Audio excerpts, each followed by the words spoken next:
Hello dear students, welcome to বিপিস commerce guide.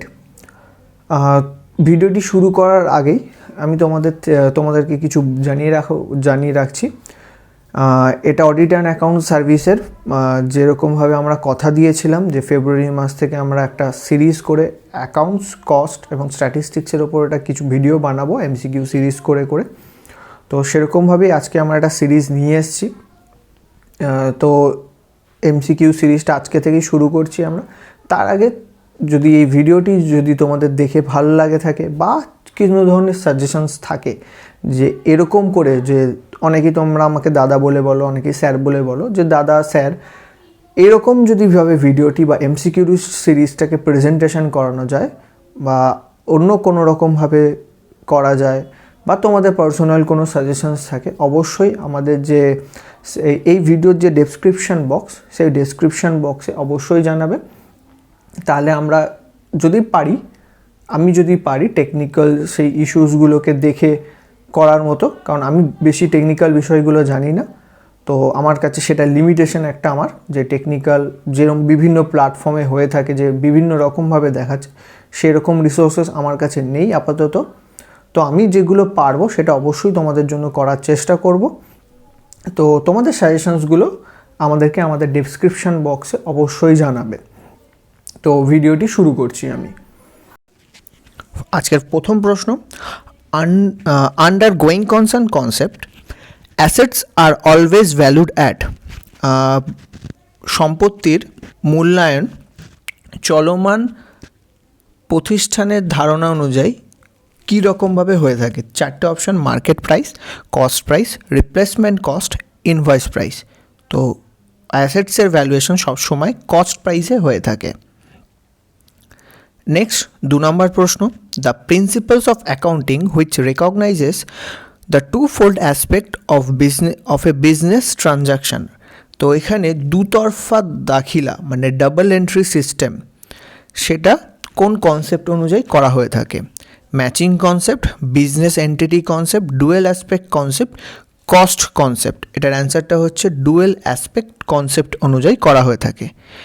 3 নম্বর প্রশ্ন, under which concept it is assumed that the organization will continue for an indefinite period and will not be liquidated in the near future. তো কোন নীতি অনুযায়ী এটা ধরে নেওয়া হয় যে বিজনেসটা একটা অনির্দিষ্ট কাল অবধি চলবে, আনলিমিটেড টাইম অবধি চলবে এবং ফিউচারে সেটি বন্ধ হবে না? তো কোন কনসেপ্ট অনুযায়ী হয়? চারটে অপশান আছে: dual aspect concept, going concern concept, proprietary concept, entity concept. তো অ্যান্সারটা হচ্ছে গোয়িং কনসার্ন কনসেপ্ট অনুযায়ী এই ধারণাটি হয়ে থাকে। 4 নম্বর প্রশ্ন, the income is measured on the basis of which concept. Income কোন নীতি অনুযায়ী মাপা হয়? তো going concern concept, dual aspect concept, proprietary concept, money measurement concept অনুযায়ী। তো মানি মেজারমেন্ট কনসেপ্ট অনুযায়ী ইনকামকে কিন্তু মেজার করা হয়। Next 5, financial business transaction are measured under financial business transaction কোন মেথডে বা কোন কনসেপ্ট অনুযায়ী মেজার করা হয়? Entity concept, money measurement concept, going concern concept, proprietary concept. অ্যান্সারটা হচ্ছে মানি মেজারমেন্ট কনসেপ্ট অনুযায়ী করা হয়ে থাকে। 6, assets are recorded at the cost of acquisition under. তো অ্যাসেটসের ভ্যালুটা আমরা কস্ট প্রাইসে লিখে থাকি, তাহলে আমরা কস্ট প্রাইসে আমরা অ্যাসেটসটাকে ভ্যালুয়েশন করছি, তাহলে কোন নীতি অনুযায়ী? এটা হচ্ছে dual aspect concept, cost or historical cost concept, materiality concept, full disclosure concept. তো এটার অ্যান্সারটা হচ্ছে cost or historical cost concept অনুযায়ী অ্যাসেটসকে তার যে দাম সেই দামেই লেখা হয়ে থাকে, কেনা দামে। 7, the policy of anticipate no profit and provide for all possible losses arises due to। তো এখানে আমাকে বলছে প্রতিষ্ঠানের কোনো লাভ হবে না, মানে কোনো অর্গানাইজেশনের কোনো প্রফিট হবে না, বাট সব ধরনের ক্ষতি হবার একটা সম্ভাবনা আছে, ক্ষতির একখানা প্রভিশন করে রাখার একখানা সম্ভাবনা আছে। সেইটা কোন কনসেপ্ট অনুযায়ী করা হয়ে থাকে? Consistency concept, conservatism concept, materiality concept, dual aspect concept. এটা হচ্ছে কনজারভেটিজম কনসেপ্ট অনুযায়ী এই ধরনের কনসেপ্টটা আসে, যেখানে কোনো ধরনের প্রফিট না রেখেও সমস্ত যা লসেস হতে পারে, পসিবল লসেস, সেগুলোর জন্য কোনো না কোনো প্রভিশন করা হয়ে থাকে। প্রভিশন ফর ডাউটফুল ডেপ্ট is made on which concept? Provision for doubtful ডেপ্ট এটা ক্রিয়েশন কোন কনসেপ্ট অনুযায়ী হয়ে থাকে? একটু আগের প্রশ্নটা আমরা যেখানে পড়লাম, যেখানে বিভিন্ন ধরনের লসেসের জন্য আমরা প্রভিশন করে রাখছি, তো সেই কনসেপ্ট অনুযায়ী এটা এসছে প্রভিশন ফর ডাউটফুল ডেপ্ট, সেটা হচ্ছে কনজারভেটিজম কনসেপ্ট। সেই অনুযায়ী আমরা প্রভিশন ফর ডাউটফুল ডেপ্ট করে থাকি। Next 9, which is the accounting concept that requires the practice of crediting closing stock to trading account? তা কোন কনসেপ্ট অনুযায়ী আমরা ক্লোজিং স্টককে ট্রেডিং অ্যাকাউন্টের ক্রেডিট সাইডে পোস্ট করে থাকি? কোন কনসেপ্ট অনুযায়ী? তো এইটা হচ্ছে matching concept, going concern concept, dual aspect concept, entity concept. অ্যান্সারটা হচ্ছে ম্যাচিং কনসেপ্ট অনুযায়ী এটা আমরা হয়ে থাকে। আর নেক্সট 10 নম্বর প্রশ্ন, under which concept non monetary transactions R not recorded in accounts? কোন কনসেপ্ট অনুযায়ী? Under which concept? Non monetary মানে লেনদেন নয় এরকম, মানে অর্থগত লেনদেন হয়নি, মানে মানি ট্রানজাকশন হয়নি, এরকম ট্রানজাকশন রেকর্ড করা হয়। Going concern concept, money measurement concept, proprietary concept, entity concept. অ্যান্সারটা হচ্ছে মানি মেজারমেন্ট কনসেপ্ট অনুযায়ী নন মানিটারি ট্রানজাকশন রেকর্ড করা হয় না। Under which concept the economic significance of an item will to some extent affect is accounting treatment? তাহলে কোন নীতি অনুযায়ী বা কোন কনসেপ্ট অনুযায়ী কোনো কিছুর ইকোনমিক ডিপেন্ডেন্সি রয়েছে বা সিগনিফিকেন্স রয়েছে, সেরকম সিগনিফিকেন্স রয়েছে এই বিষয়টা তার অ্যাকাউন্টিংয়ের ওপর একটা এফেক্ট থাকে, সেটা হচ্ছে বেসিক্যালি মেটেরিয়ালিটি কনসেপ্টের অনুযায়ী হয়ে থাকে। মেটেরিয়ালিটি কনসেপ্ট অনুযায়ী কোনো কিছুর ইকোনমিক সিগনিফিকেন্স থাকলে তার অ্যাকাউন্টিং ট্রিটমেন্টও কিন্তু একটা এফেক্ট রয়ে যায়। Next number 12, the qualitative transaction are not recorded in the books. Qualitative transaction যেটা বইতে লেখা হয় না, কোন কনসেপ্ট অনুযায়ী? Entity concept, money measurement concept, proprietary concept, cost concept. অ্যান্সারটা হচ্ছে মানি মেজারমেন্ট কনসেপ্ট অনুযায়ী আমরা কোয়ালিটেটিভ ট্রানজাকশান রেকর্ড করি না।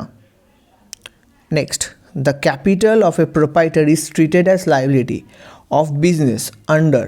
তাহলে আমাদের যে মালিক থাকে, সেই মালিকের যে প্রোপাইটার, সে যে ক্যাপিটালটা ব্যবসায় দিচ্ছে, সেটাকে আমরা বিজনেসের অ্যাজ এ লাইবিলিটি হিসাবে ট্রিট করি। কোন কনসেপ্ট অনুযায়ী? সেটা হচ্ছে entity concept, proprietary concept, dual aspect concept, going concern concept. এটার অ্যান্সারটা হচ্ছে এন্টিটি কনসেপ্ট অনুযায়ী এটা করা হয়ে থাকে। Next, under which concept the financial statement must disclose all the relevant and reliable information? কোন কনসেপ্ট অনুযায়ী ফিনান্সিয়াল সিস্টেমে সমস্ত ধরনের ইম্পর্ট্যান্ট ডেটাকে দেখানো উচিত? কোন কনসেপ্ট অনুযায়ী? Full disclosure concept, materiality concept, conservatism concept, dual aspect concept. অ্যান্সারটা হচ্ছে ফুল ডিসক্লোজার কনসেপ্ট অনুযায়ী ব্যবসার সমস্ত অ্যাসেটস লস এবং সমস্ত ইনফরমেশন ফিনান্সিয়াল স্টেটমেন্টের মধ্যে দেখাতে হবে। The system of recording transaction is based on which concept? কোন সিস্টেমে ট্রানজাকশানগুলোকে রেকর্ড করা হচ্ছে? কোন সিস্টেম অনুযায়ী লেনদেনগুলোকে আমরা কী করি? ট্রানজাকশানগুলোকে নোট ডাউন করা হয়। Going concern concept, dual aspect concept, proprietary concept, entity concept. অ্যান্সারটা হচ্ছে ডুয়াল অ্যাসপেক্ট কনসেপ্ট অনুযায়ী করা হয়ে থাকে।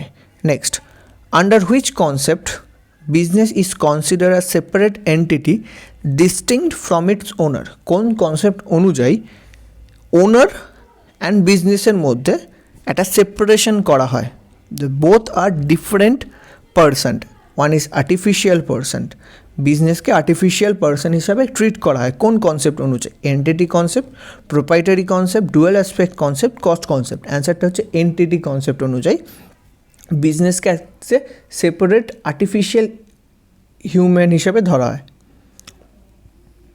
নেক্সট,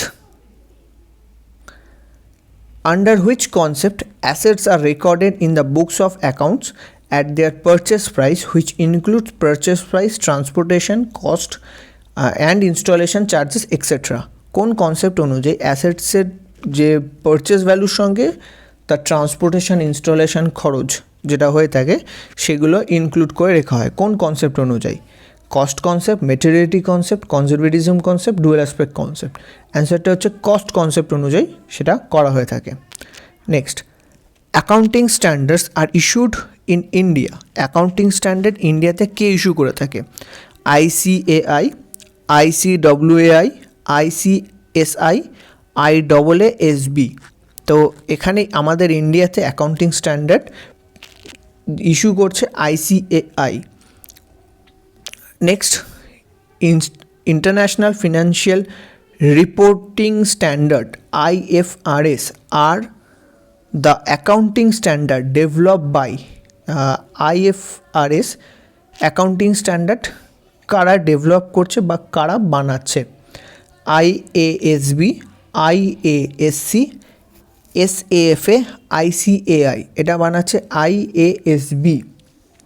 নেক্সট, পরের প্রশ্ন, how many accounting standards so far have been issued by institute of chartered accountant of India. Indian ICAI কতগুলো আজ পর্যন্ত অ্যাকাউন্টিং স্ট্যান্ডার্ড ইস্যু করেছে?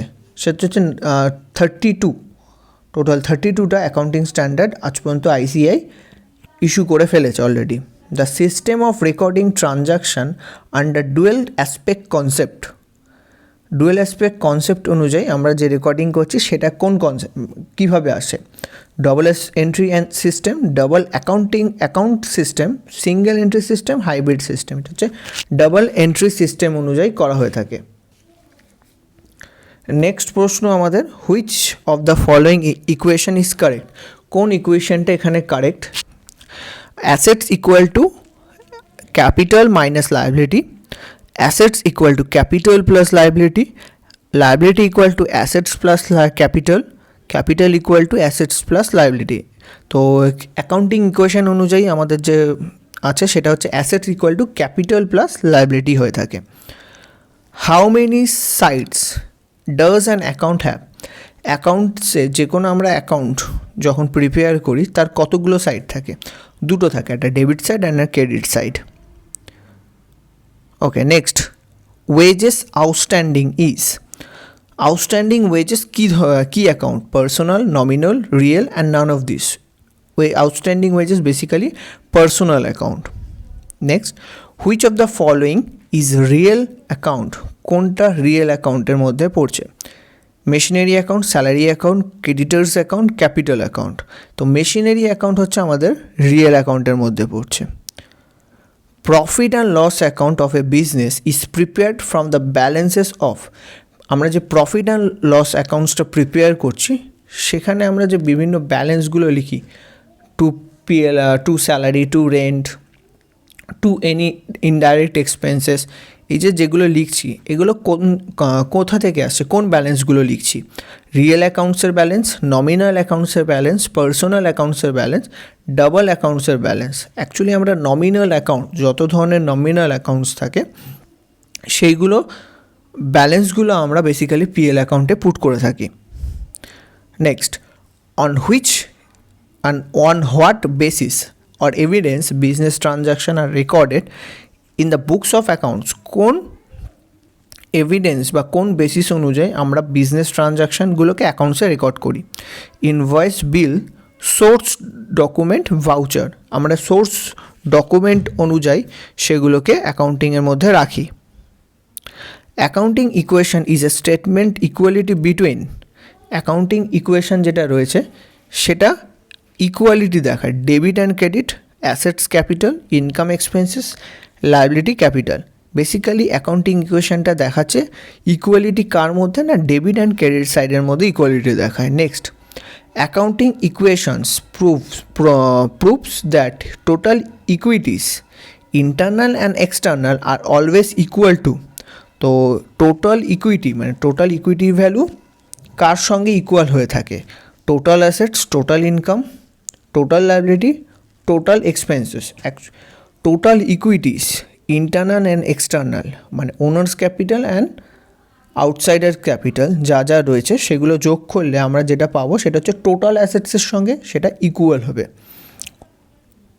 Next, from where voucher is prepared, voucher কোথা থেকে প্রিপেয়ার করা হয়? From journal entry, from ledger account, from documentary evidence, from cash book. Voucher prepare করা হচ্ছে ডকুমেন্টারি এভিডেন্সের থেকে। For selling of goods in cash what source document is prepared? Goods sell করা in ক্যাশে, ক্যাশে যখন সেল করা হচ্ছে কোন বেসিসে মানে কোন ডকুমেন্টটা প্রিপেয়ার করা হয়? না invoice, cash memo, voucher, bill. Invoice আমরা প্রিপেয়ার করে থাকি। Which voucher is prepared at the time of receipt of cash or cheque while making payment in cash or cheque? আমরা কোন ভাউচারটা প্রিপেয়ার করে থাকি? Debit voucher, credit voucher, cash voucher, transfer voucher. Cash payment বা cheque পেমেন্টের সময় আমরা কোন ভাউচারটা প্রিপেয়ার করে থাকি? না ক্যাশ ভাউচার প্রিপেয়ার করে থাকি।